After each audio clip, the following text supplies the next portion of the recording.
Es que lo de Borrego en el Congreso no era una ponencia, ¿eh? A mí me recordó a José Luis López Vázquez en la típica comedia casposa de los 60, en que alguien usa el machismo así con pretensiones de hacer gracia. Claro, no lo consigue. Claro, No lo consigue. Machismo con pretensiones de hacer gracia. ¿Saben la diferencia? Que esto no es cine. Es que yo creo que hay que explicarle a la gente qué es lo que busca un partido extremista. Un partido extremista inocula miedo en distintos temas, tanto en el tema de la migración. Y entonces dicen, es que vienen los de fuera, nos jaman la tostada y entonces yo tengo la solución para mantener la pureza de este país. Luego dicen, las mujeres jaman el terreno de los hombres. Y entonces, claro, hay que ponerles coto porque es que se lo llevan todo. Es que no es que quieran igualdad, es que quieren superioridad. Y valiéndose de ese miedo es precisamente con lo que consiguen el voto de los hombres que confían en ellos. Es así es que es más sencillo que el mecanismo un chupete. Uy, y también vamos a opinar de la turra negacionista de la violencia machista que dio ayer Vox en el Congreso. Que se lo perdieron, pues aquí tienen un resumen. Solo hay minutos de silencio para las mujeres asesinadas. ¿Por qué no importan los hombres asesinados en el seno del hogar? Es uno de los discursos que se han escuchado durante 5 horas en el Congreso. Ha sido durante unas jornadas promovidas por Vox que se han centrado en criticar las leyes para prevenir la violencia de género. Esta ley no funciona, no protege a las mujeres que de verdad lo necesitan y además vulnera los derechos de la mitad de la población, que son los hombres. Defienden que estas leyes crean un estado de terror y hablan de persecución a los hombres. Este país está juzgando a hombres con nuestros impuestos solamente por tener pene. Una constante negación de esta lacra y ataques al feminismo, también al colectivo LGTBI. Hoy me siento mujer, me llamo Francisca Javiera y soy mujer. Así se burlaba Francisco Javier Borrego, exmagistrado del Supremo, de las leyes de identidad de género. No me lo discutan.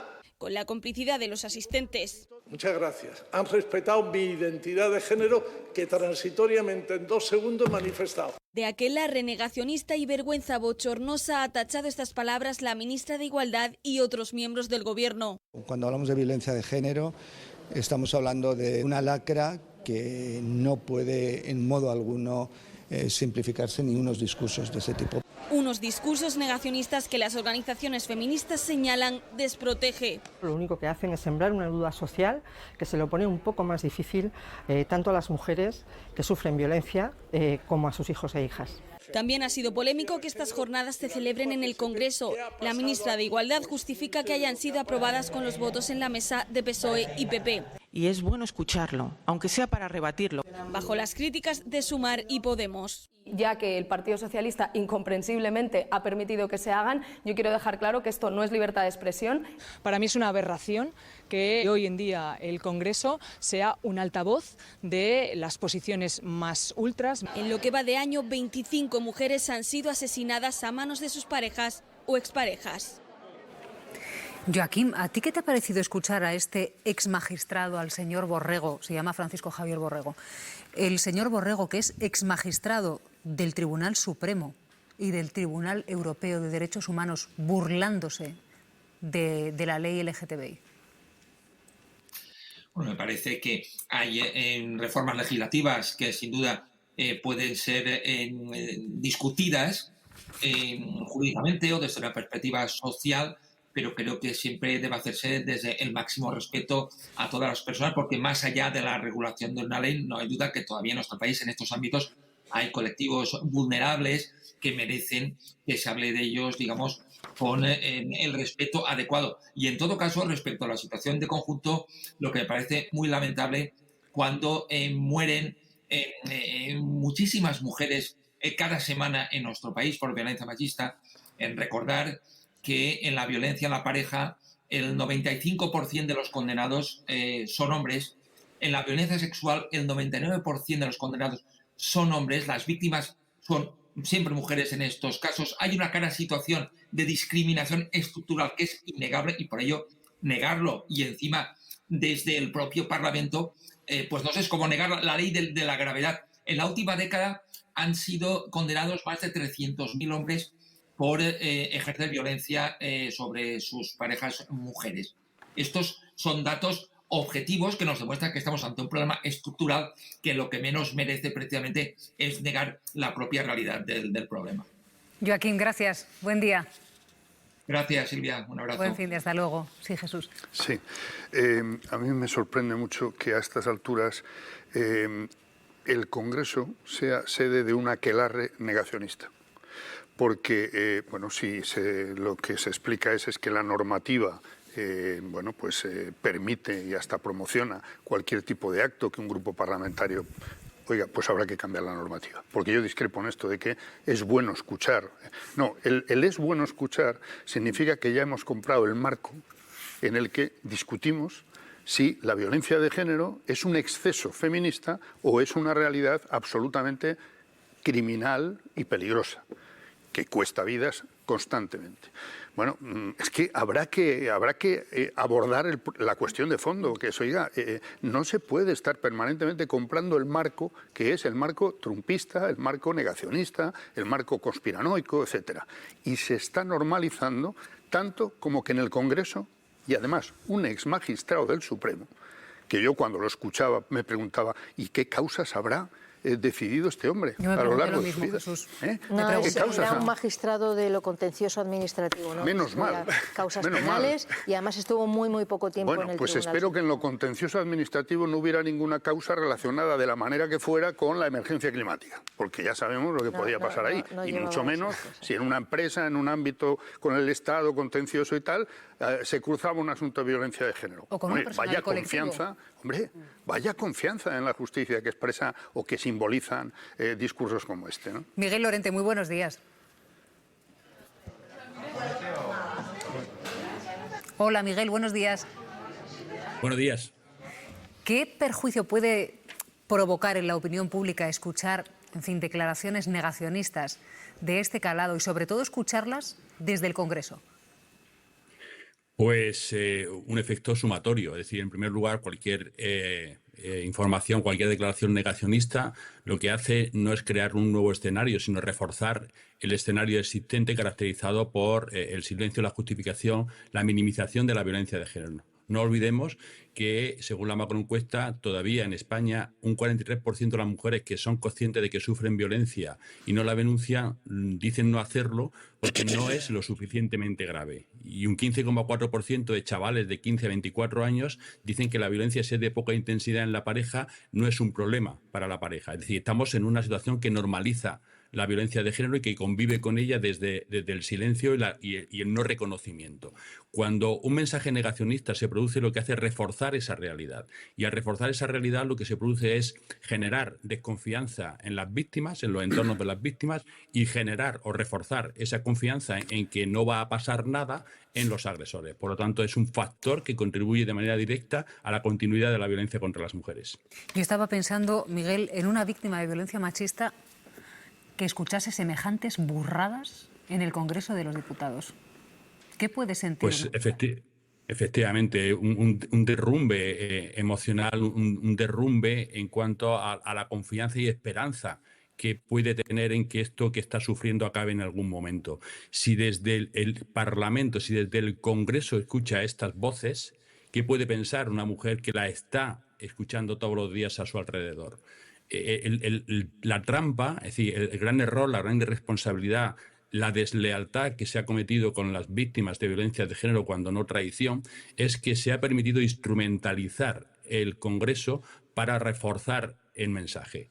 El debate puede existir en una universidad, en una organización cultural, en cualquier espacio. El debate es libre y no se puede impedir, pero lo que no se puede permitir es que se instrumentalice el Congreso, la sede de la soberanía española, para reforzar el mensaje sobre mentiras, porque dice que la ley no sirve para nada y cuando comparamos los primeros 11 años de ley con los 11 últimos, vemos que los homicidios han disminuido un 19,4%. Cuando vemos que dicen que es violencia de hombres a mujeres y de mujeres a hombres, cuando hablan de violencia doméstica o familiar, vemos que es diferente, como comprobó la pandemia, cuando ante unas circunstancias sociales comunes, las denuncias por violencia doméstica aumentaron un 8,4% y las denuncias por violencia de género disminuyeron un 8,2%. Los homicidios de mujeres fuera de violencia de género en la pandemia aumentaron un 29%, en la pandemia bajaron un 12% en violencia de género. Son dos violencias distintas que tienen un mismo resultado como el de cualquier violencia. Toda violencia acaba en un resultado caracterizado por lesión física, lesión psicológica o la muerte, pero no todo lo que acaba en el mismo resultado tiene el mismo sentido, el mismo significado. Y eso es lo que tenemos que insistir, demostrar y evitar que se diga desde el Parlamento. ¿Tú cómo viste las palabras de Borrego, Pablo? A ver, a mí me parece impresentable. Quiero decir, me parece absolutamente impresentable y a mí, acogiéndome además también a lo que decía el experto, ¿no? Yo me acordé mucho de las víctimas de la violencia machista y de las víctimas que la víspera además muchas asociaciones dijeron, por favor pónganse un momento en nuestra piel, ¿no? Y piensen si mañana en el Congreso de los Diputados se hace una apología de la banda terrorista ETA y las víctimas lo escuchan, es decir, ¿no? Que decían, pónganse un poco en cómo nosotros lo estamos viviendo. A mí me parece que merece el reproche de todas las fuerzas políticas, porque yo creo que a la violencia machista se responde con claridad, de forma rotunda y además con unidad política. Fíjate, cuenta Alejandro López de Miguel, que además es analista de La Hora, en artículo 14, que en la mesa del próximo martes se va a evaluar qué es lo que ocurrió ayer en el Congreso de los Diputados, que los funcionarios de la Cámara incluso lo han estado analizando todo para ver si se puede apreciar alguna falta grave o no, pero incluso partiendo de esa premisa, lo que cuenta es que el Congreso ve muy poco recorrido a la posibilidad de que se pueda hacer nada, es decir, que se van a poder repetir hechos como estos, ¿no? Actos como estos, que los letrados de la Cámara no ven mucho recorrido a la posibilidad de prohibir algún tipo de estos actos. Pues no sé, quiero decir, puede que el Congreso de los Diputados no pueda prohibir este tipo de actos, pero desde luego entonces todas las formaciones políticas en esta mesa lo que habrá que hacer es pues un acto de pedagogía superior, hablar con las víctimas, hablar con los expertos para explicar que esto es un drama que pasa todos los días en España. Y es que hay mujeres que las matan por el simple hecho de ser mujeres y que se tiene que legislar en este sentido y que no podemos mirar para otro lado, ¿no? Es que la salida no puede ser simplemente no se puede en el Congreso porque no se puede. O sea, yo creo que no. No, bueno, yo me acogía a la información que cuenta con los letrados y con los La mesa del Congreso ha validado estas jornadas. Lo que hemos visto, ¿a alguien le sorprende? ¿A alguien le sorprende que Vox tenga un discurso negacionista de la violencia de género? Otra cosa, no solamente ha sido negacionismo de la violencia de género, y hay que decirlo por su nombre.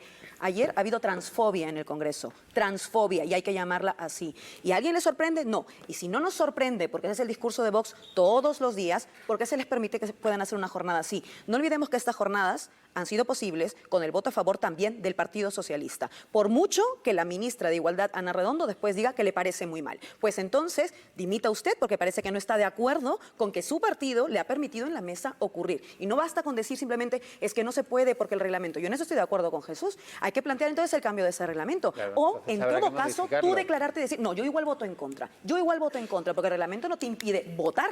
Puedes votar perfectamente en contra de que esto ocurra. Y ya estuvo bien de que el PSOE siempre diga, no me gusta algo, pero no puedo hacer. No me gusta que Israel esté en Eurovisión, pero no hay nada que hacer. No me gusta que Israel compita en la vuelta, pero no hay nada que hacer. No me gusta que haya machismo en el Congreso, pero tengo que votar a favor de las jornadas. Esto no puede ser así porque, en efecto, como bien has dicho, está atacando a personas directamente sus derechos humanos. El negacionismo mata, la transfobia mata. Y a ver si no tiene que ver con que en el PSOE también hay transfobia. Y yo creo que eso también hay que decirlo, porque cuando hablamos de proteger a todas las víctimas, hay que hablar de proteger a todas las víctimas y todos los derechos humanos. Y me parece que eso también es un debate que hay que plantear sobre la mesa. Y los discursos de odio nunca deberían estar en una sede que es de todos nosotros, el Congreso de los Diputados. Es que lo de Borrego en el Congreso no era una ponencia, ¿eh? A mí me recordó a José Luis López Vázquez en la típica comedia casposa de los 60, en que alguien usa el machismo así con pretensiones de hacer gracia. Claro, no lo consigue. Claro, no lo consigue. Machismo con pretensiones de hacer gracia. ¿Saben la diferencia? Que esto no es cine, que esto era Jesús el Congreso. Claro. Es decir, lo que hay detrás de la actuación del señor Borrego, el problema que tenemos es que es el discurso y la estrategia política de la tercera fuerza de este país, de la tercera fuerza parlamentaria. Y yo creo que no sé si somos conscientes de lo que significa eso y hasta dónde puede llegar. Sobre todo si desde el ámbito que compite electoralmente con esa fuerza se compite o se va avanzando o aceptando o contemplando el mismo discurso. Esto en términos democráticos tiene una gravedad enorme, de la que yo reconozco que no sé las herramientas para que la sociedad sea consciente de ello. Y sobre todo la gente que apoya, por ejemplo, toda la franja joven. Se citan datos sobre violencia machista, pero sabemos también en las estadísticas que 1 de cada 4 jóvenes de 18 a 25 años está justificando la violencia machista. Los jóvenes es... Y está teniendo una actitud absolutamente machista culturalmente. Bueno, yo en eso sí que me gusta siempre hacer un llamamiento. Seamos conscientes también, lo digo, para evitar todo catastrofismo, de que hay 3 de cada 4 jóvenes de esas edades que no lo son. Y hay que intentar que sean cómplices, en ese sentido, de los valores que compartimos, de los valores democráticos. Eso es importantísimo, que el resto de la juventud, que es mayoritaria, por ceñirme a ese dato, hay que implicarlos. Es decir, no, es que en esto nos va a todos. Lo que nos jugamos es muy importante, para todos y para ellos y ellas también, ¿no? Claro, es que aquí, Miguel, el caso es que estos jóvenes no piensan esto por esporas, sino que a estos jóvenes se le han inoculado esas falsedades, esos bulos, y las están alimentando pues fuerzas políticas extremistas que rebañan votos cada vez que esos jóvenes se lo creen y confían su voto en ellos. Sí, es que hay que ser conscientes de que la tercera fuerza política no nació siendo la tercera fuerza política. Y cuando una fuerza política crece con mensajes de este tipo y otros similares, quiere decir que hay algo que no estamos haciendo bien, quienes, como apuntaba Jesús, no estamos utilizando la base social previa para evitar que vayan comiendo o ganando terreno en ese sentido. Entonces, la pregunta que podemos hacernos es ¿qué hemos hecho o qué estamos haciendo en contra del aumento de este discurso? Y no estamos mejorando la educación, no estamos mejorando la concienciación, no estamos mejorando la información, no estamos haciendo pedagogía política, que es fundamental en un contexto de guerra cultural. Ellos hablan de guerra cultural.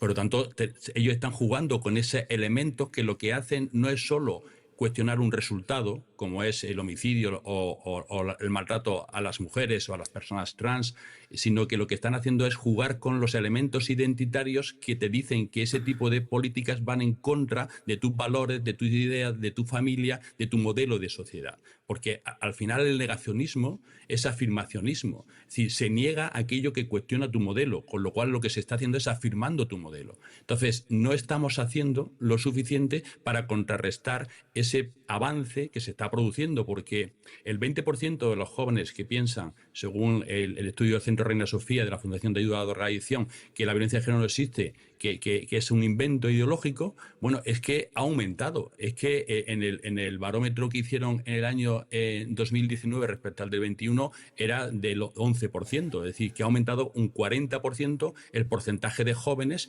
que se está incorporando a todo ese tipo de ideas, a todo ese tipo de argumentos, porque al final les viene bien posicionarse de esa manera, porque se sienten cómodos, no tienen que cuestionarse su manera de ser, su manera de comportarse, y se sienten reforzados y apoyados por toda esa movilización que de alguna manera Vox utiliza para implicar a la gente. Por lo tanto, tenemos que contrarrestar y entender, porque lo dicen ellos, que hay una guerra cultural, y a esa guerra cultural hay que, digamos, afrontarla con información, con pedagogía y con acción. Es decir, no se puede permitir que estas cosas pasen como se apuntaba, y por tanto tenemos que responder de manera tajante ante este tipo de estrategias. Es que yo creo que hay que explicarle a la gente qué es lo que busca un partido extremista. Un partido extremista inocula miedo en distintos temas, tanto en el tema de la migración. Y entonces dicen, es que vienen los de fuera, nos jaman la tostada y entonces yo tengo la solución para mantener la pureza de este país.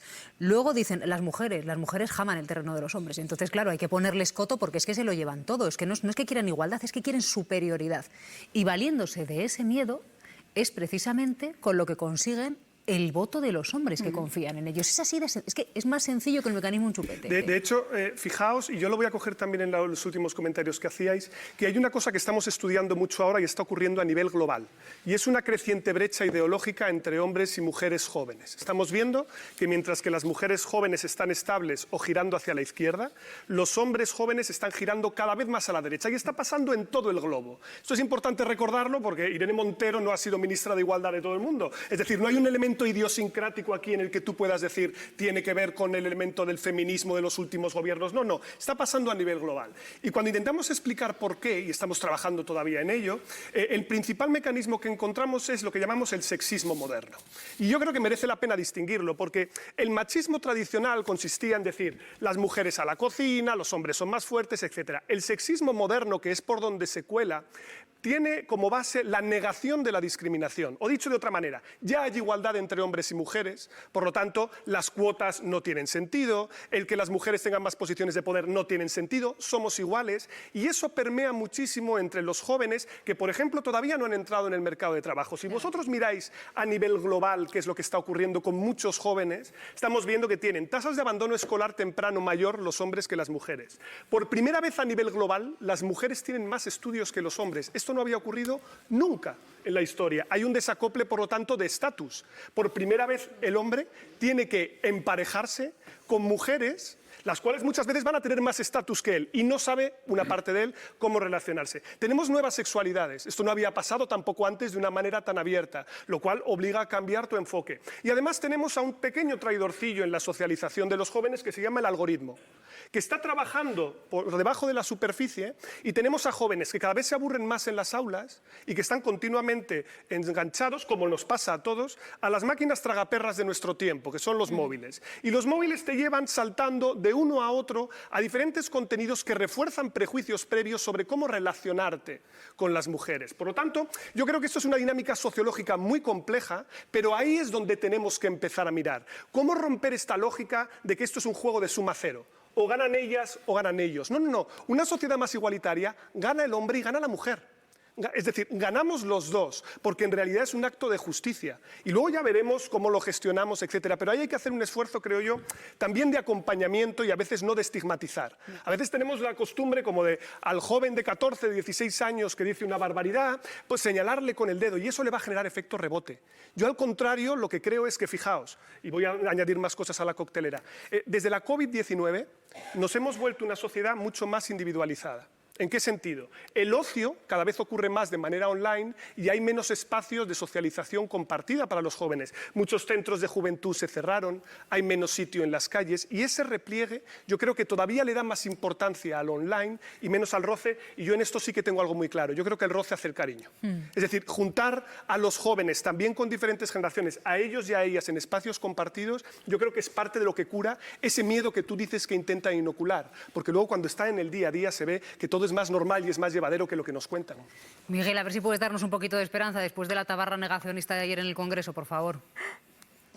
Sí, sí, esperanza toda. Lo que pasa es que tenemos que plasmarla en hechos, no solamente en sentimientos, ¿no? Y yo creo que Pablo lo ha explicado muy bien. Estamos en un proceso que denominamos la refundación del machismo. Porque lo que se está intentando no es corregir determinados resultados, es decir, actuar sobre el maltrato o cuestionar el maltrato como resultado, cuestionar la llegada de inmigrantes o de personas migrantes como resultado, cuestionar la identidad sexual como resultado, cuestionar la familia como resultado de su modificación.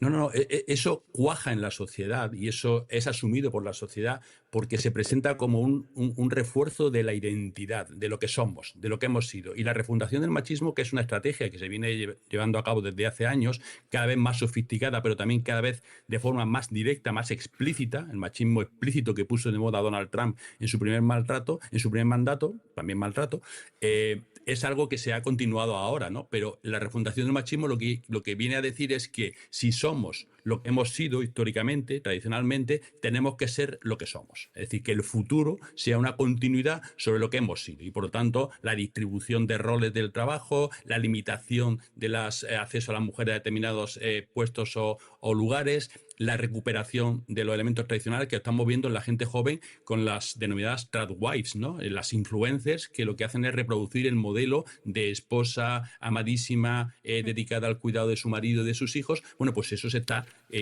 potenciándose. Por lo tanto, la esperanza absoluta toda, pero con acciones. No solo esperando que algún día la sociedad o diciendo que viene el lobo. No es suficiente cuando el lobo ya está dentro de las instituciones. Y la transfobia. Porque no olvidemos que el ataque de Borrego el ataque de Borrego en el Congreso fue dirigido precisamente a las personas del colectivo trans, a las que voy a enviar un abrazo porque, desde luego, la barbaridad que escucharon ayer en el Congreso de los Diputados, Miguel, no deberían haberla escuchado nunca. Es que forma parte de ese pack identitario, ¿no? Entonces lo consideran como una especie de desorden natural, de un ataque a lo que hemos sido, ¿no? Entonces las personas trans dentro del grupo de LGTBIQ+, son las personas que más violencia sufren en toda la Unión Europea, no solo en España, sino en toda la Unión Europea, con una diferencia significativa respecto a la siguiente, que son las personas homosexuales, ¿no? Hay un ataque explícito porque es como una especie de identificación de la afrenta o del ataque más directo a través de su identidad, ¿no? Entonces, efectivamente, tenemos que ser muy conscientes de que todo forma parte de esa construcción cultural, que no son grupos de individuos aislados, que unos son machistas, otros son transfobas, otros son homófobos, es decir, que todo es lo mismo, solo se expresa de manera distinta, pero todo forma parte del mismo contexto cultural y de la misma estrategia política. Hasta luego. Un apunte Brevísimo. Muy breve, pero es que yo creo que una de las cosas más importantes que tenemos que hacer en mesas como esta, y los periodistas, es decirle a la gente que lo que se ha oído ayer en el Congreso no son solo burradas, son también falsedades. Tenemos una de las leyes contra la violencia de género más avanzadas, más completas, más garantistas y más modernas del mundo. Y esa ley salva vidas. O sea, cuando oyes decir ahí, esta ley no funciona, no, perdona, esa ley está siendo puesta en práctica por policías especializados, por jueces especializados, por fiscales especializados. Hay muertes, evidentemente, porque nadie tiene el bálsamo de Fierabras para que los delincuentes, los machistas, dejen de asesinar. Pero esa ley está salvando muchísimas vidas y hay que decírselo así a las mujeres y a las víctimas de violencia de género y a los entornos familiares y de amigos para que acompañen, para que protejan, para que denuncien, porque verdaderamente funciona. Y tenemos que decirlo desde la mesa con los datos que existen. Y cuando efectivamente hay víctimas varones, ojo, hay que decirlo también, del año pasado 900 mujeres muertas en el seno de la violencia familiar, 100 hombres fallecidos. También se condenan, también se exigen responsabilidades a las mujeres. Y yo creo que es importante saber que el sistema funciona. Laura, brevemente, me pides paso brevemente, por favor, que no les hagamos un favor, son cosas distintas. Una cosa es la violencia machista, puede haber, por supuesto, en un montón de contextos que mueran mujeres y hombres por un montón de razones, inseguridad ciudadana, por asaltos, yo qué sé, pero la violencia machista es violencia machista y no hagamos esa equidistancia de también hay que nombrar lo otro. No, hay violencia machista, cualquier discurso que lo niegue está mintiendo. Punto. Decirlo así de claro.